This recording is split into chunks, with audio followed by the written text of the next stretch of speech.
Okay. Hello everyone. So since the previous speakers, they have already mentioned about the need for wireless networking technology in health and telemedicine, here I'll give you a different flavor in terms of a test bed, because if you want to develop any new services, new protocol, you really need a real test bed in order to test your ideas rather than simulating it or making guesses on what you will get out of it. So I'll show you a glimpse of what we are doing in the context of having a test bed at a very close proximity, and this is an open test bed. Anyone is allowed to use it. It's funded by NSF, Intel, HP, and US Army. So in the limitation of time, I'll briefly go over the introduction thing. So the idea of the test bed is we are creating a wireless mesh network. So you have these access points anywhere, like in this building you have the access point. All the access points are actually connected in the wired environment. So if you remove those wires and connect them in wireless, oops, what did I do? Okay. If you remove those wires and connect them in the wireless medium, they create a wireless mesh. So there are several applications to this, and there are quite a few test beds built around the nation, but the one that we are building is unique, and I'll talk about the uniqueness of the test bed. It can be used for community networks, or is currently being used for these applications: community networks, enterprise network, for home networking environment, local area networks, trains, malls, park, and metropolitan areas also, like Chicago network, San Francisco network, and so on. It can be deployed in an ad hoc manner for public safety, rescue, and recovery operations. What you don't see over here is the medical and telemedicine applications. So that's one area we really need to capture, and I'll show you why this will be a useful technology in order to provide services to remote areas. So getting back into the test bed, so we started building this test bed a couple years back. Basically, there was a need for ecological researchers in the Quail Ridge Reserve. Quail Ridge Reserve is near Lake Berryessa, and I'll show you a picture of that. For those of you who drove from Berkeley, you might have seen the exit for Lake Berryessa. Quail Ridge is a huge reserve near Lake Berryessa in the Napa Valley area. Apparently, it's a gold mine for ecological researchers because of the unique flora, fauna, and endangered species found in that area.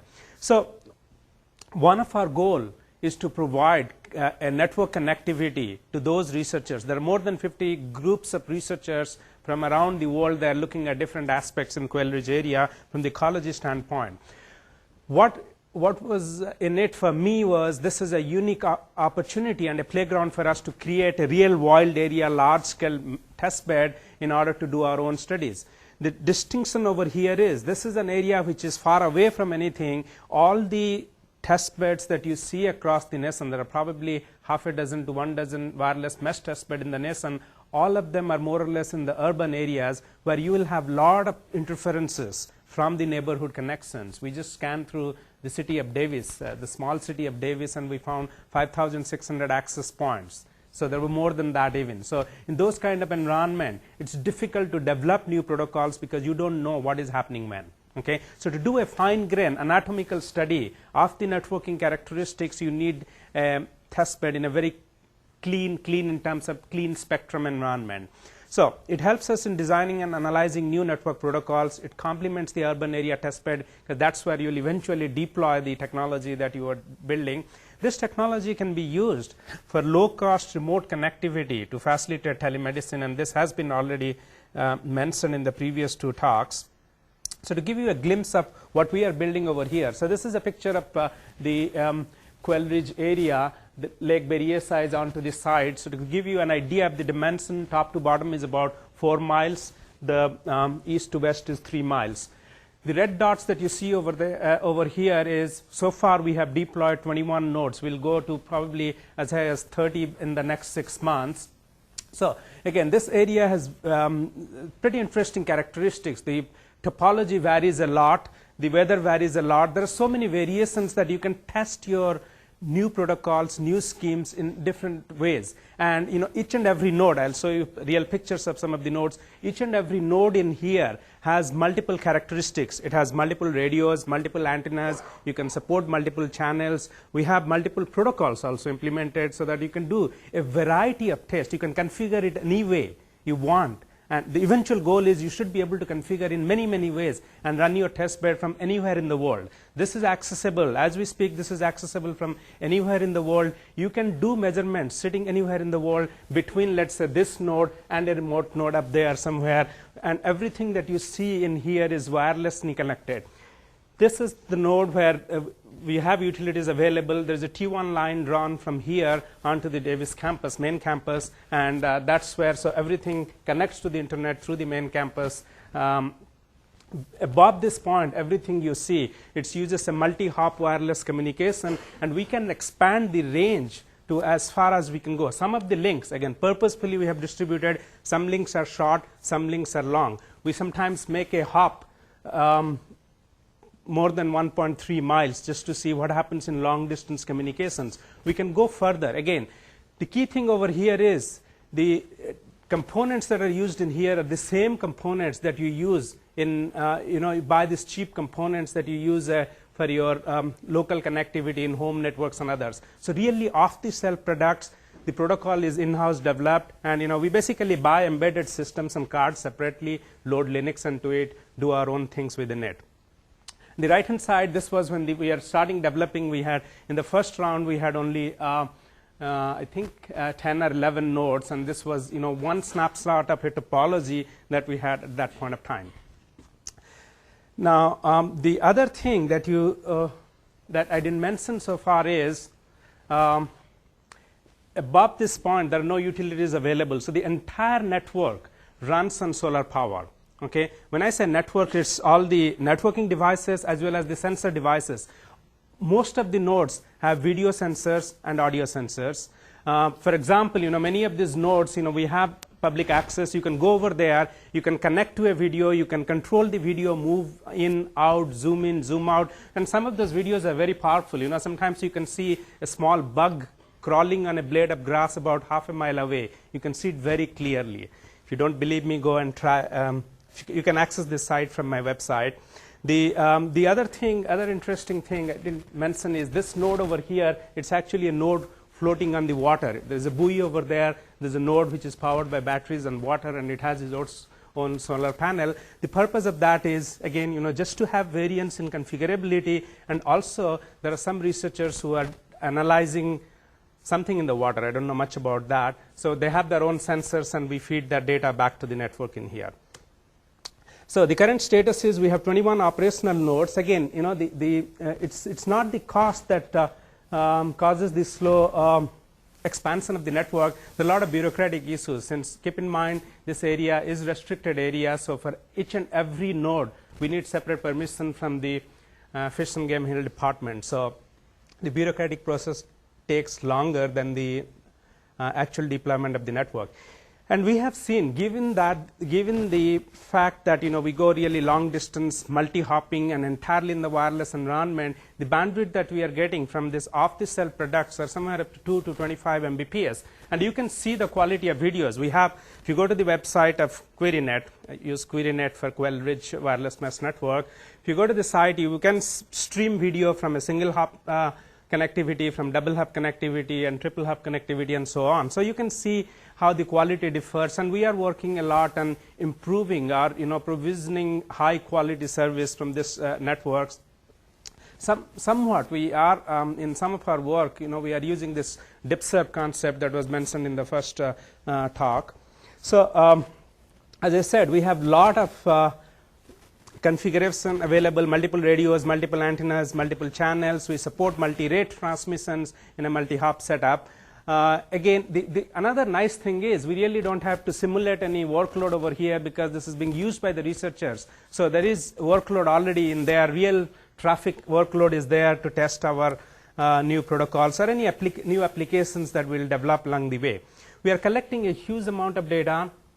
We don't even know whether we'll ever use all of those or not, but just for having all the data, we are collecting data 24/7 and storing it. We have several audio and video sensors. I have one slides at the end which will show you some of the research activities that we leverage from that. Let me flash through a few set of slides in order to show you how it looks in the real world. So this is one of the smaller nodes in there. So there is a researcher from Michigan who actually is studying some kind of frogs in this pond over there. So he has his acoustic sensors around the pond. The acoustic sensors collect the data. I don't know what exactly he's studying about the frog, but the acoustic sensors collect the data, make one hop to this network, and there is a directional antenna over there. So actually there are two antennas in here. On the top there is an omnidirectional antenna, and the directional antenna is more visible over here. The omnidirectional antenna collects the data from the sensors. The directional antenna sends it to the next hop. Another thing I want to point out over here, non-technical thing, well, the black thing over there is my coffee mug. Not in all places we get approval from the government agency in order to deploy a node. So anywhere there is some kind of species or some kind of, they're very conservative about that. They say that you cannot have a permanent fixture in any of this area. We didn't get approval for this area, but this was very interesting for us. So we have the reserve people, they know, how to stick with the laws and still help us. So what you see over here is actually an automobile tire filled with concrete. It's actually more stable than anything else, but by governmental definition, this is a portable node, so that's okay. This is one of the nodes that you see in the picture more on the central side. It's a 50-foot tower over there. This has 3 antennas in here, 2 directional antennas pointing in other directions. On the top, you have an omnidirectional antenna. The circular thing on the top that you see over there is a very powerful camera, and you have this camera has open access. You can access this camera, move anywhere, zoom in, zoom out. The triangular thing on top of the camera is a telemetry device. We collect all the information like temperature, light intensity, humidity, wind speed, a couple other telemetry information just to correlate networking measurements with telemetry measurements.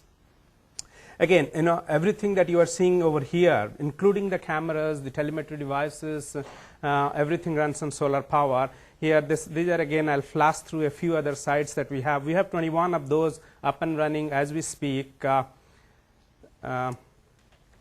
Okay, so to show you, this is probably my last slide. To give you a glimpse of some of the research work that I'm involved in, and this somehow relates to also telemetry applications, or telemedicine applications. So we have a multi-year, multi-million-dollar project funded by US Army on enhancing resiliency and security of wireless networks, these kind of multi-hop mesh networks. So the goal is make the network as resilient as possible. That means zero tolerance to failure. That doesn't mean that don't have any failure, but have your protocol recover from any failure right away. Okay, so that's one goal. And the other thing is make it secure. And if you look about this, if you are thinking about using this type of network for medical purposes, these will be the two things that will be also highly desirable: resiliency and security. So we are looking at those. We have the next 2 projects are funded by Intel and HP. If you scale up the network, so scalability is one issue we are looking at. If you scale up the network, the other issues that come into is how do you manage the large network? Okay, so network management becomes an issue. We are also looking at, and we have funding already to use WiMAX networks. Our current goal is we have a smaller network in another reserve, I forgot the name, which is up north from here, and then connect those 2 reserves using WiMAX technology. WiMAX is, the standard is 802.16 that allows long distance wireless hops at a higher bandwidth. But the base technology, if you go underneath it, it's quite different from the Wi-Fi that we are using. So we are studying the interoperability between those technologies, and we again, will experimentally deploy it and test everything in there. QoS provisioning, we heard about this in the previous 2 talks. We are doing a lot of work on supporting video over mesh and voice over IP over mesh. So these 2 certainly will be useful for also medical applications. And again, as I said, there's huge potential for provisioning low cost remote access. So again, I'm not talking about California only. We are in touch with the Wireless Africa project where people live far, far away, and it's not cost effective to deploy cable or fiber to that far areas. This might be the most cost effective and efficient way of reaching those people and providing connectivity. Thank you. Questions? Actually, I'd like to invite the other panel members.